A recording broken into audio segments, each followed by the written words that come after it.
예, CBS 라디오 박종현 판사님 함께하고 계십니다. 예, 자 언더 73 유튜브 채널 개소 시기에 대해서 한동훈 대표도 알고 계시다면서요? 네네 알고 예, 있습니다. 그래서 우리 윤석 대표님이 직접 물어보셨어요? 제가 아이고 이거 참 그냥 그런 채널에 대해서 예. 좋은 점도 있고 좀 우려하는 목소리도 있다. 뭐 그 아. 정도만 전달했고 한동훈 대표는 다양성 있는 정치 차원에서 좋게 평가하는 그렇게 저는 들었습니다. 아, 그렇군요. 네. 일단 잘 활동해 달라. 예. 알겠습니다. 자, 그리고 오늘 마은영 헌법재판관 후보자 미임명에 대한 권한쟁의 심판 결론이 나오기로 했었는데 선고가 연기가 됐습니다. 변론 일정이 또 다시 잡혔는데 지금까지 나온 얘기는 최상목 권한대행 측에서 여야 합의 여부를 확인하기 위해 양당 원내대표를 증인으로 채택해야 된다 이렇게 주장하고 있는데 자, 장 변호사님 네. 이게 어떻게 나온 얘기인가요? 일단 아마 국민의힘과 지금 기재부 측에서 이렇게 얘기하잖아요. 만약에 이거 위헌이라고 판단하면 이거 우리 추가 검토할 거다. 안 받아들일 거다. 저는요. 이런 걸 극우라고 생각해요. 이런 걸. 사법 시스템을 그냥 무력화시키고 이거 헌법재판소법을 보면요. 권한쟁의 심판의 결론이 나오면 국가기관과 지자체를 당연히 기속한다고 돼 있습니다. 예. 이거를 안 하겠다라고 이야기를 해요. 절차상 문제를 하면서. 전 당연히 오늘 선고 결과가 나왔어야 된다고 생각합니다만 불복하고 이의하려고 하는 그 근거를 정말 하나라도 더 없애려고 헌재가 그래 그럼 변론을 재개하겠다라고 한 걸로 보입니다. 권한쟁의 심판 예. 4번, 5번, 6번 이렇게 심리하는 절차 자체가 아닙니다. 기록을 거의 보고 한 번 심리했는데 그거 부족하다 절차적으로 대단히 미비했다라고 하니까 그럼 다시 하겠다. 그리고 합의를 입증하기 위해서 변론 재개가 필요하다고 하잖아요. 그 당시에 추경호 원내대표가 여야 합의로 헌법재판관 3명을 임명하기로 했다라고 했습니다. 예. 그래서 민주당이 둘, 왜냐하면 하나 하고 나머지 1명은 여야로 하자고 했다가 합의가 안 되니까 2대 1로 하기로 합의됐다라고 언론의 브리핑까지 했어요. 예. 어떤 증거가 더 필요하다는 겁니까? 저는 국민의힘 뭐 비판받을 부분이 있고 왜 내란 세력이라고 하느냐라고 말씀하시지만 정말 보수 정당이 저는 사법부를 이렇게 흔들어서는 안 된다고 생각합니다. 예, 유자 변호사님요. 예, 이거는 법적인 거니까 예, 제가 예. 꼭 반론해야 될 것 같아서 반론해 주세요. 국민의힘에서 이제 뭐 그 헌법재판소 결정이 있어도 뭐 예를 들어서 인용 결정 그 권한쟁의 심판 위헌 결정이 있어도 그대로 임명하지 말아야 된다라고 하는 것은 저는 잘못됐다고 생각해요. 왜냐하면 헌법재판소 보면 예. 그 결정에 대해서는 따라할 의무가 있고 만약에 따르지 않을 경우 최상목 대행이 만약에 헌법재판관을 임명하지 않을 경우에는 직무유기죄까지 적용될 수 있는 사안이기 때문에 만약에 헌재가 이게 권한쟁의 심판에서 결국 그 잘못된 결정이다 예. 말을 하면 바로 임명을 해야 되는 헌법상 건가요? 의무가 생기는데 예. 그럼 직무상 의무가 있는 건데 예. 의무를 이행하지 않으면 직무유기예요. 아하. 그러니까 그건 굉장히 위험해질 수가 있는 거기 때문에 저는 그거는 하나의 정치적인 수사일 뿐이지 예. 임명 안 할 수 있는 방법은 없다는 없습니다. 말씀인가요? 예, 저는 그렇게 생각하고요. 예.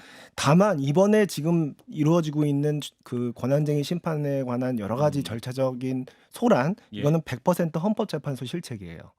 어떤 헌법재판소가 그 중단 결정을 하는데 선고일 며칠 앞두고 무슨 서면을 다시 내라고 하고 그거는 저희 변호사 해봐서 알지만 판결 선고일 며칠 앞두고 변론 재개하고 선고일 연기하고 서면 내라고 하는 거는 판사가 제대로 심리 안 했다는 거거든요. 이 중차대한 사건은 그렇게밖에 절차를 진행 못합니까? 그거는 국민의힘 탓을 할 게 아니라 헌법재판소의 100% 실책이고요. 예. 그리고 헌법재판소의 그 절차는 공정한 것도 중요하지만 공정해 보이는 것도 그 못지않게 중요합니다. 예. 이런 일들이 생기면 국민이 그 결과에 납득을 못해요. 공정해 보이지가 않기 때문이죠. 그래서 절차의 정당성이 곧 결과의 정당성을 담보할 수 있기 때문에 절차적으로 더 꼼꼼히 신경을 써야 된다. 다시 한번 헌법재판소한테 강조하고 싶어요. 그러니까 말씀하신 대로 이제 헌재가 2시간 전에 오늘 못하고 다음 주로 할게 뭐 이렇게 발표한 거 아니에요. 그러니까 이 2시간 전에 이렇게 발표를 하니까 말씀하신 대로 국민 입장에서는 뭐가 문제가 있었던 거야 이렇게 생각할 수 있는 여진이 있어 보여서 그런데 변론 재개 신청을 했잖아요. 예. 그리고 변론 재개 신청을 받아준다고 하는 절차적인 이 어쨌든 당사자한테 보장된 그런 신청권을 받아주겠다고 한 거잖아요. 받아주겠다고 한 예. 것이다. 그걸 갖고 공정해 보이지 않는다라고 이야기하시는 전 그 근거를 잘 모르겠고요. 그리고 기본적으로 저는 저희가 변론 제기되고 이런 사건이 있는데 저는 그게 재판부가 심리를 잘 안 해서 그렇다고 생각하지 않습니다. 이 심리를 충실히 했고 선고기일까지 잡았음에도 불구하고 일반 당사자가 이렇게 어깃장을 놓는다고 저는 합의와 관련해서 얼마나 이거 증인을 부를 사안은 아니에요. 여야 원내대표. 예. 이건 법조인들의 일치된 의견일 겁니다. 그런데 우린 증인을 부르겠다. 이건 기회를 해태하기 위한 의도로 보이는 거예요. 거기에 휘둘리는 게 사법 시스템이 아닙니다. 그리고 변론 재개에도 저는 아마 안 받아주려고 했는데 지금 기재부에서는 우리 뭐 법무부랑 추가 검토할 수 있다.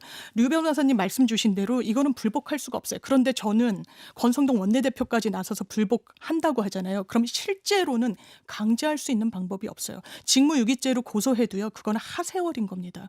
그러면 어떤 우려가 있느냐. 이건 시간을 끌어서 어떤 이득을 받느냐. 4월 18일이 되면 2명의 재판관 임기가 끝납니다. 이건 예. 대통령 추천 몫이에요. 그러면 지금 8명 중에 6명이 되는 거죠. 그런 부분과 관련해서 6명이 탄핵과 관련한 의결 정족수인데 굉장히 간당간당한 거예요. 이를테면. 예. 그런 부분까지 의도해서 사실상 정치적인 이런 부분으로 사법부를 끌어오는 게 아닌가 대단히 안타깝게 생각합니다. 예, 저는 이준석 대변인. 개인적으로 헌재가 9명 완전체를 만들어서 거기에 따른 어떤 절차적 하자나 이런 것을 다 치유하고 정당성을 다 확보한 상태에서 대통령 탄핵 심판 등 여러 사건을 처리하고자 하는 그 욕구가 있었다고 봅니다. 예. 충분히 그런 조직 논리는 발동이 가능한데 예. 그동안 보여줬던 헌재의 모습, 특히나 이번 건 같은 경우에 이 권한쟁의 심판 관련해서는 예. 일반 국민, 저도 법조인이 아니라 전문가는 아니에요. 근데 봐도 설 연휴 기간 중에 갑자기 오후 1시에 최상무 권한대행 측에 뭐 서면을 제출하라, 오늘까지.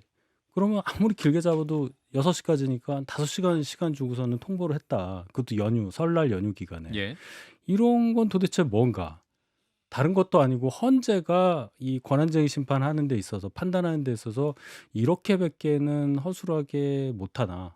그런 지적은 피할 수가 없을 거예요. 예. 그러니까 유재하 변호사, 유재하 위원장께서 말씀하신 것처럼 음. 헌재의 잘못을 1차적으로 지적하지 않을 수 없다. 이 말씀을 드리는 거고 불복 여부에 대해서는 지금 얘기할 게 아닙니다. 아직 결론도 안 나왔고.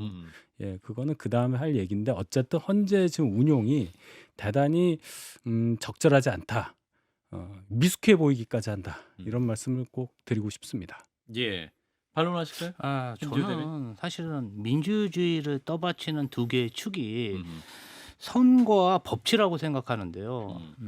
선거는 부정선거라고 부정하고 법치를 이렇게 부정하는, 특히 헌법재판소나 법원을 공격하는 공당의 태도가 적합한 것인가. 사실은 민주당에 대해서 그런 절차적 문제점이나 그런 비판을 한다면 저희도 뭐 대응을 하든지 성찰하든지 할 텐데, 정치권에서 이렇게 과도하게 헌법재판소까지 그냥 꼬투리를 잡듯이 공격하는 태도가 옳은 것인지에 대해서 한번 성찰해야 된다고 봅니다. 예.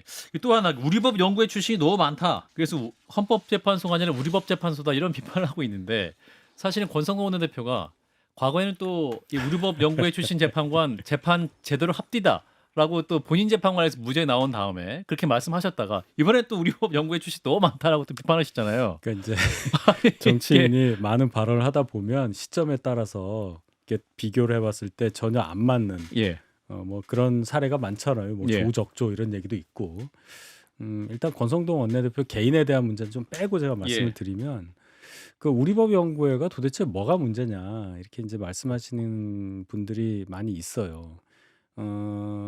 특히나 이 헌법재판소 구성 관련해서는 소위 말하는 이념적 다양성을 구현을 해서 뭐 진보나 보수나 다양하게 섞여 있어야 하는 것이 당연히 맞죠. 그게 우리 헌법 정신의 구현이라고 볼 수 있는데 우리법연구회라고 통칭하는 특정한 생각을 가지신 분들의 집합이 어떻게 이렇게 많이 헌법재판관을 배출하느냐, 그 부분에 대한 저희의 의구심입니다. 진보 성향을 가지신 분들이 전체 반이고 보수 성향을 가지신 분들이 전체 반이라고 그냥 쉽게 정의를 국민의 한다면 정서를 보면 네. 예를 들어서 현직 판사분들 중에서 뭐 한 3,000명 된다고 하는데 예.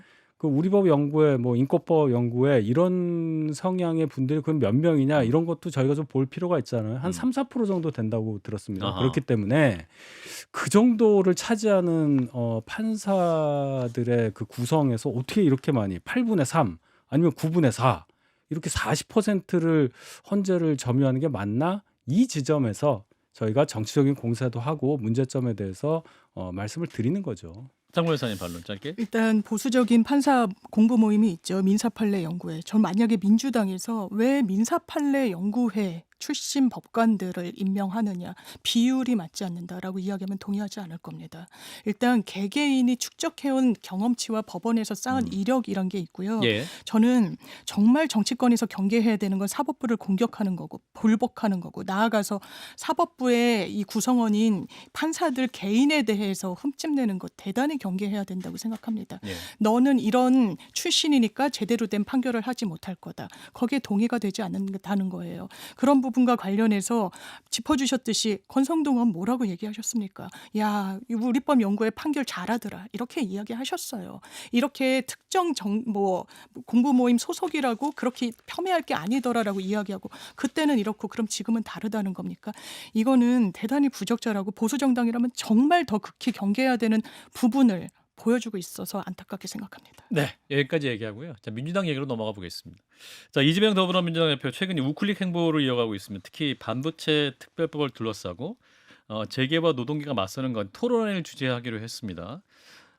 그리고 또 민생 지원금도 추경을 위해서는 포기할 수도 있다. 이렇게 또 입장을 네. 말씀하셔서 네. 정말 변한 것이냐. 또 여당에서는 사기다, 아니다. 또 이렇게 반론을 펼치고 있긴 한데, 자, 김기호 대변인. 현재 민주당이 처한 어려움이라는 것은 사실은 그동안은 윤석열 대통령이 있었을 때는 사실은 거기가 워낙 셌고 강했기 때문에 저희가 반사 이익을 보는 부분이 있었는데 예. 이제 윤석열이라는 큰 그런 어떤 상수가 없어진 상황이잖아요. 아직 없어지진 않았습니다. 아니 뭐 지금 뭐 그러고 계셔서 예. 뭐 있기는 하지만 어쨌든 간에 저희가 윤석열 대통령 있었을 때처럼 저희의 주장만을 선명하게 해서는 이 국면을 돌파하기가 어렵다. 이런 생각을 많이 가지고 계신 것이고요. 그리고 예. 이제 국정 운영의 책임이 이제는 뭐 권한 대행이나 국민의힘도 있지만 민주당도 상당히 가지고 있다. 이런 책임 의식을 가지다 보니까 뭔가 좀 이런 거죠. 뭐 보수층 그다음에 재계 중도 일부에서 만약 민주당이 좀 두렵다, 무섭다 이런 생각을 가지고 계신 분들에게 민주당이 좀 변할 수 있다. 민주당이 좀 책임감을 가지고 다가가겠다. 이러한 모습을 보여주고 있다. 이렇게 보시면 됩니다. 안정감. 그렇죠. 자, 유재하 변호사님이 하실 말. 다음 바로 하세요, 이준석 하세요. 대변인. 아니, 제가 너무 많이 얘기해서 지금 이재명 대표가 우회전을 하는데 깜빡이도 않게 우회전을 너무 급하게 해서 깜짝 놀라셨어요? 깜짝 놀랐어요. 이게 근데 이제 그 좀 충격적이었던 거는 기본사회를 위원장. 지창하셨는데 기본사회위원장직을 그만두셨단 말이에요. 근데 제가 알기로 민주당 강령에도 기본사회가 있습니다. 그러면 이게 민주당 입장에서 자기 강령을 버리고 이렇게 우회전을 이렇게 급격하게 할 수가 있는 건지 이런 생각이 들어서 지금 하시는 말씀만 보면은 국민의힘에 입당하셔서 대선 경선을 치르셔도 되겠다. 물론 경선 통과는 어렵습니다만 그 정도 할 정도로 민주당 후보가 맞는지는 생각이 듭니다. 근데 저는 이재명 대표의 이 행보를 두고 무슨 카멜레온이다 못 믿겠다. 이거는 이런 비판은 별로 이제 하고 싶지가 않고요. 이런 기회가 생겼으니 국민의힘이 이 기회를 맞아서 우리가 해결하려고 했던 뭐 법안들이라든가 민생 아젠다들 있잖아요. 이 기회를 맞아서 우리가 빨리 추진해 갔으면 좋겠어요. 예를 들어서 뭐 반도체 지원 특별법이라든가 뭐 국민의힘이 지금 내세우고 있는 미래 먹거리 4법이 있습니다. 뭐 그 전력망 확충법이라든가 뭐 고준위 방패법이라든가 이런 중요한 지금 반도체 AI 전쟁 시대에 우리 대한민국이 빨리 갖춰야 할 여러 가지 인프라 관련된 그 성장 산업들이 있어요. 이걸 지금 빨리 민주당한테 제시해서 이분 마음 바꿔먹기 전에 바꿔야지. 빨리 추진을 했으면 좋겠다. 그게 훨씬 더 미래지향적이고 국민한테 도움이 빨리 된다. 같이 해자. 그런 생각이 빨리 들어요. 손을 잡아야 된다. 그래야 되는데 구치소 면회를 가시니까 아. 지금 될 일도 안 되는 거죠. 면회 가기 전에 이재명 대표를 만나야 되는데. 그럼요. 아. 저희랑 이제 협력할 일이 많습니다. 그러고 보니까 권영세 네. 비대위원장이 이재명 대표랑 진지하게 두 분이 만나신 적이 없었던 것 같은데. 그래서 여야정 협의체에 복귀하라고 하는 거잖아요. 아 그래요? 아니, 근데 만나자고 얘기를 하고 있는 거죠. 그래 빨리 복귀해라. 네, 복귀를 안 하시니까. 아니 근데 이제 저희가 탈퇴한 적도 없는데 아. 정책 의장끼리 대화가 되는데 갑자기 복귀하라 그러니까 아. 좀 어리둥절합니다. 그래서 이제 이재명 대표에게 변하는 모습을 보이자면 윤희숙 전 의원이 이게 맞으면 이재명 대표는 국민의힘 영입 1순위다. 뭐 이렇게까지 말씀하시잖아요. 그러니까 좀 장 변호사님. 네, 원래 어떻게 저희가 발언하세요? 총선 공약이나 대선 공약 같은 거를 비교 분석해봐도 네. 민주당과 국민의힘의 간극이 그렇게 크지가 않습니다. 그래요. 그래서 이 부분과 관련해서는 저는 저희 류 위원장님 말씀에 상당히 공감이 되는 게 만약에 그러니까 비판을 위한 비판을 하면 안 되고요. 네. 대안을 내면 되는 거예요. 아, 민주당이 수권 정당으로서 그러면 우리가 어떤 길을 가느냐. 만약에 경제 정책에서도 이념지향적이라는 이런 우려가 있는 것도 사실이잖아요. 우리는 실리 노선 그리고 실용 노선을 추진하는 정당입니다. 그리고 중도 확장을 위해서 뭐 지금까지는 뭐 기본사회, 기본소득 이야기했지만 내려놓을 수도 있습니다. 정말 파이를 키우기 위해선 전 국민의힘의 지도부든 다른 일원들이 이해가 안 되는 게 기본사회가 뭐냐, 기본소득이 뭐냐, 공산당이냐 이렇게 비판하다가 내려놓을 수 있고 우리는 다른 정책 방향도 모색할 수 있다라고 하니까 예. 거짓말이다. 이거는 뭐 국민을 기망하는 거다. 깜빡이도 안 켜고 카멜레온 운전하는 정치다. 거다. 카멜레온이다. 카멜레온. 전 이해가 안 되는 어리둥절한 거예요. 아니 왜 이러지? 본인들도 수권 정당을 잘 만다면 뭐 미래 먹거리 3법 뭐 이런 부분과 관련해서 협의를 하면 되는 거지. 이 부분과 관련해서는 계속 뭐 항묘백묘가 중국 공산당의 언원이 오세훈 시장도 얘기했고 윤상현 의원도 얘기했던 부분이에요. 이 그냥 부분이 사실은 네. 이제 너무 안 변할 때는 너무 안 변한다고 말씀하시다가 변하니까 카멜론이다 뭐 이렇게 말씀하시니까 저는 카멜론 환영해요. 카멜론 환영한다. 네, 예를 예. 들어 반도체법 같은 경우에 제가 그 연간 회사에 다녀봤잖아요. 예, 그렇죠. 거기서 그 회사에서 뭐라고 그랬냐면 3년만 봐달라. 제발 3년만. 3년만 52시간 3년만 풀어달라고 예. 했는데도 불과 3주 전까지 민주당에서 절대 안 된다고 그랬어요. 음. 근데 갑자기 이건 우클릭도 아니고 우현으로 급변침을 한 거예요. 예, 가능하다는 뉘앙스로 또 이재명 대표가 그러니까 얘기했죠. 뭐 예. 환영은 하는데 예. 진짜 될 거냐 안 될 거냐 그 신뢰감이 없으니까 저희가 아마 그 공격을 좀 세게 하신 것 같고 하나 정치적으로 생각해 보면 그러면 이재명 대표가 이렇게 갑자기 변한다는 것은 예. 정치 지도자로서 국가 지도자를 꿈꾸는 분으로서 발언이 너무 가볍지 않느냐는 지적이 하나 있을 수 있고 예. 정치인 이재명의 정체성이 없어지는 것과 같아요. 과거에 말씀하신 것과 완전히 반대. 일본 자위대 군합발 얘기했는데 일본의 군사력 증강은 우리에게 전혀 뭐 위협이 되지 않는다. 이 얘기는 설명을 어떻게 제가 받아들여서 이해를 해야 될지 모르는 지점이에요. 예, 이재명 대표가 좋았던 점은 어떤 명확한 것들, 선명함. 설명이 네. 필요하다는 예. 얘기예요. 제 그러니까 얘기는. 전통적인 지지 기반 유지를 하지 못하지 않겠느냐 뭐 이런 해석도 나올 수 네네네. 있는데. 사실은 그 반도체법 관련해서 그 52시간 그 주 52시간. 예, 노동 문제는 사실 저희도 좀 많이 곤혹스럽습니다. 그 저희 쪽 지지층이나 어떤 오피니언 리더들에게 많은 항의를 받고 있고 근데 지금 시간을 두고 굉장히 이제 설명을 많이 하고 당 내에서도 불과 3주 전이라고 했지만 예. 이재명 대표님이나 지도부는 그 당내 구성원들은 굉장히 오랜 시간 동안 설득을 해서 이 정도까지 좀 진전한 것 같아요. 그리고 이재명 대표를 제가 경기도지사 시절에 한 3년간 모신 기회가 있었는데요. 예. 사실은 뭐 기본소득이나 이런 게 마케팅이 많이 됐지만 예. 기업 유치라든지 특히 뭐 용인 하이닉스 반도체 120조 유치라든지 굉장히 친기업적인 행보를 많이 했습니다. 예. 이제 그런 것들이 부각이 안 되고 뭔가 기본소득이라든지 분배 정책만 부각되다 보니까 약간 그런 인식이 있는 것 같은데 굉장히 친기업가적인 그런 사상을 가진 정치가라고 저는 단언할 수 있습니다. 예, 그 오해하지 마시라. 네, 카멜론은 아니었다. 아예 아닙니다. 원래 그랬습니다. 예. 근데 이런 거 원래 그랬다. 예. 진작에 우리 당이 하셨어야 돼. 자, 그런데 지금 비명계에서 네, 네. 목소리 많이 나오고 있어요. 이를테면 지금 김경수 전 지사 탈당 인사들에 대한 포용 얘기를 SNS에 올렸었고 네, 네, 네. 4대 요구안을 냈었고 또 오늘 또 임종석 전 대통령 네, 실장이 네, 네, 또 네. 메시지를 냈어요. 네, 네. 예, 지난 대선 패배 네. 이재명 후보 때문에 진 것이다고 명확하게 일단 표현한 지난 것인데. 대선 패배에 대해서 이재명 대표가 그 패배 승복 연설을 하면서 모두 다 내 책임이다. 바로 그냥 선언을 하셨기 때문에 예. 그것은 뭐 이견의 그런 뭐 논쟁할 가치가 없고요. 제가 볼 때는 그렇습니다. 임종석 실장 발언 가치 없다. 논쟁할 가치가 없다. 아니라 이제 뭐 그거에 대해서 왈가왈부할 필요가 없다. 책임에 대해서 이미 이재명 대표가 통감을 하셨다. 그랬기 때문에 아마 그때 이재명 대표 발언을 잘 기억하지 못하시는 것 같다.